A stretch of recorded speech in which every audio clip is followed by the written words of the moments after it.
Hi everyone. In this video, we'll be going over the basic settings of an AT-102 G2. In order to access the main menu, you'll go ahead and press here on this icon.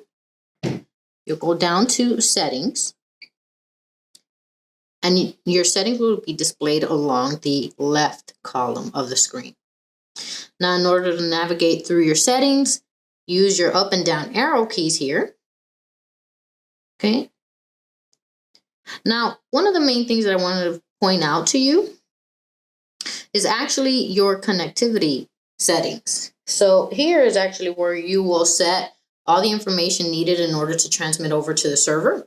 So here in you're setting the EMR integration, you have on the right side of the screen your options at selecting the different options. So in order to go onto the right side, what you'll have to do is press OK in order to highlight the field blue. Once you're in blue, you can actually now select on the right side by pressing OK, have that highlighted as well in blue. And now using the left and the right arrow keys, you can select the EMR integration option. So if I choose to go to the right, you have the ability to select the Schiller link or the Schiller server, and that really all depends on what software you have installed in the server. So in this case, I'm just going to go ahead and select Schiller server. Have Schiller server selected. Now under here, you will have to enter the IP address of the computer that your reports are being transmitted to. As well as the user and password are there by default. So you have, as you can see, user's default and your password will be symptom. So moving down, okay, I've made all the changes here. And once after entering all of your information, if you want to see if it's actually connected, what you can do is simply press on test connection here. Give it a couple seconds and it'll let you know whether or not it has connected. In this case, it connected to the server successfully. Now press your green arrow button to press OK, and you are done. So if you continue to move forward, let's go, select. So let's go back. All right, and now we're back on the settings side, and we'll scroll down to WLAN. So in WLAN, this is actually where you will enter the Wi-Fi network that this unit will be connected to. So the Wi-Fi will be enabled, and your SSID is actually your Wi-Fi network. So in order to change any of these settings, once we are here, what you're going to do is press OK so that it's highlighted in blue, as you see. And now you're able to select on the right side. In order to make any options or changes, be sure to press OK. Again, now you have it highlighted in blue, and now you can make any changes. We're going to leave that one as is. So press OK one more time and press the down arrow key to move on to the next field. In this case, I have our Wi-Fi network selected.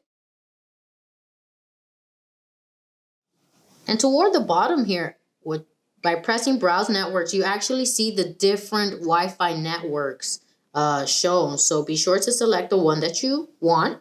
In this case, Schiller Americas. All right, press OK with the green button. All right. And so in order to move on to the next field, you press OK. Oh, actually, once it's blue, you can change. In order to move down, you press OK one more time. Once it's black, then you can scroll down. Okay. And this is you have here where you can enter your Wi-Fi password. All right, so be sure to enter the Wi-Fi password correctly and you are good to go. If you make any changes at all or after you enter all of the information, please be sure to select apply. Right now it's not, it's highlighted in, well, it's grayed out because all of my information is already input, but once you change any information or input any information, make sure you press apply in order for the unit to save the configurations. All right, so we're done with the WLAN side here. So let's see if we can just go back, and we're going to continue scrolling down on the left side.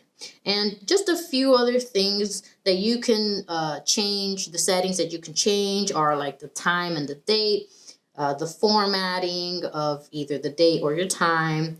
You have the language that you can change as well, the units, whether you want to set it to kilograms instead of pounds. You have temperature, whether it's Celsius or Fahrenheit, things like that. And then if you keep scrolling down, you'll find the general information on your actual device.